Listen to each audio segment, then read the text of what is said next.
அஸ்ஸலாமு அலைக்கும் everyone. Welcome to our channel key to ஜென்னா. இன்றைக்கி நம்ம சேனலில் லைலத்துல் கதிரோட அடையாளங்களை பற்றி தான் பார்க்க போகிறோம். நம்ம எல்லோரும் புனிதமிக்க சங்கைமிக்க மாதமான ரமலான் மாதத்தில் இருக்கும். அதாவது அல்லாஹ் வந்து நம்ம கடைசி 10 நாட்களையும் நம்ம வந்து அடைய செஞ்சுட்டாங்க.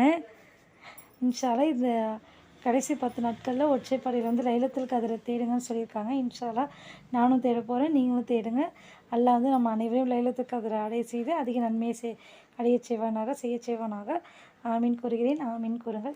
இப்போ தான் முதல்ல நம்ம சேனலை பார்க்குறீங்கன்னா லைக் பண்ணுங்கள், ஷேர் பண்ணுங்கள், சப்ஸ்கிரைப் பண்ணுங்கள். மறக்காமல் பெல் ஐக்கான் கிளிக் பண்ணிக்கோங்க. அப்போ தான் நாங்கள் போடுற வீடியோஸ் உங்களுக்கு ரெகுலராக கிடைக்கும். வாங்க வீடியோக்குள்ளே போகலாம். 5 அடையாளங்கள் இருக்குது. அதில் 5 அடையாளங்கள் இருக்குது. அதில் ஒரு அடையாளமாக நான் சொல்கிறேன். ஒரு அமைதியான இரவாக இருக்கும். நபிகள் நாயகம் ஸல்லல்லாஹு அலைஹி வஸல்லம் அவர்கள் சொன்னாங்க, இது ஒரு சூடான இரவு.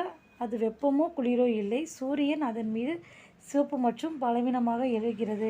சூரியன் அப்போனா அன்றைக்கி வந்து அதோடைய நார்மலாக இருக்க வெப்பத்தோடு கொஞ்சம் குறைவாக இருக்கும் அப்படிங்கிறது இந்த கூற்றிலேருந்து தெரிஞ்சுக்கலாம். அப்போனா அந்த இரவை வந்து நம்ம அடையிறப்ப ஒரு அமைதியான இரவாக இருக்கும் அப்படிங்கிறது லைலத்துல் கதிரோட ஒரு அடையாளம். அடுத்த அடையாளம் எப்படின்னு பார்த்தீங்கன்னா, நம்ம வானில் பார்க்கக்கூடிய சந்திரனை வந்து ஒரு தட்டில் ஒரு துண்டு போல் தெரியும் அப்படின்னு சொல்கிறாங்க. அபூ ஹுரைரா ரலியல்லாஹு அன்ஹு அவர்கள் அறிவிக்கிறாங்க, நாங்கள் அல்லாஹ்வின் தூதர் முன்னிலையில் லைலத்துல் கதிரை பற்றி பேசி கொண்டிருந்தோம். அவர் கூறினார், உங்களில் யாரேனும் சந்திரன் உதயமாகி அது தட்டு துண்டாக இருந்த இரவை நினைவு கூறுகிறார். அப்படின்னா நம்ம இந்த லாஸ்ட்டு 10 வந்து எப்போ வந்து சந்திரன் வந்து ஒரு தட்டில் வந்து ஒரு துண்டு போல் தெரியுது அப்படிங்கிறத நம்ம தேடுவோம் இன்ஷா அல்லாஹ். அதுக்கப்புறம் 3வது அடையாளங்களில் ஒன்று தான்.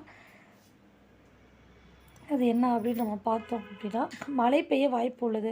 மழை பெய்கிற மாதிரி ஒரு சுச்சுவேஷன், நைட்டில் மழை பெய்கிற மாதிரி இருந்தால் ஒரு குளுமையாக இருக்கலாம், அது மாதிரி இருக்கும் அப்படின்னு சொல்லியிருக்காங்க. நபிகள் நாயகம் ஸல்லல்லாஹு அலைஹி வஸல்லம் லைலத்துல் கதிரை கனவு கண்டதாகவும் அந்த கனவில் சஜிதா செய்ததாகவும் மேலே வந்தபோது அவருடைய முகம் மழைநீராலும் சேற்றாலும் நனைந்ததாகவும் கூறியதாக குறிப்புகள் உள்ளன அப்படின்னு சொல்கிறாங்க.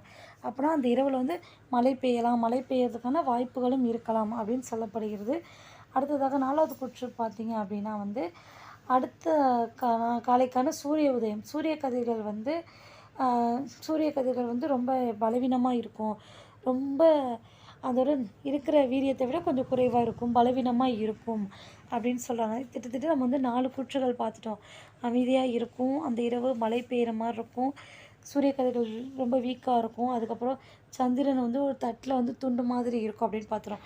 லாஸ்ட்டான கூற்று என்ன அப்படின்னு பார்த்தீங்கன்னா, கடைசியில் வந்து ஒற்றைப்படையாக இருக்கும். அதாவது 21, 23, 25, 27, 29 இந்த மாதிரி ஒற்றைப்படையில் வந்து லைலத்துல் கதிரை வந்து தேடுங்கன்னு சொல்கிறாங்க. ரமலானில் கடைசி 10 நாட்களில் ஒற்றைப்படையில் வந்து லைலத்துல் கதிரை தேட சொல்கிறாங்க. இன்ஷா அல்லாஹ் அல்லாஹ் தஆலா நம்ம அனைவரையும் வந்து அந்த புனிதமான லைலத்துல் கதிரை அடைய செய்து அதில் அதிகமாக அமலை வந்து அல்லாஹ் நமக்கு செய்ய பாக்கியத்தை அருள்வானாக. ஆமீன் கூறுகிறேன், ஆமீன் கூறுங்கள். என்கிட்ட வந்து நிறைய பேர் துவா செய்ய சொல்லியிருந்தேன். அவங்க எல்லாருக்காக நான் துவா செய்கிறேன். நீங்களும் எனக்காக துவா செய்யுங்க. அஸ்ஸலாமு அலைக்கும் எவ்ரிவன்.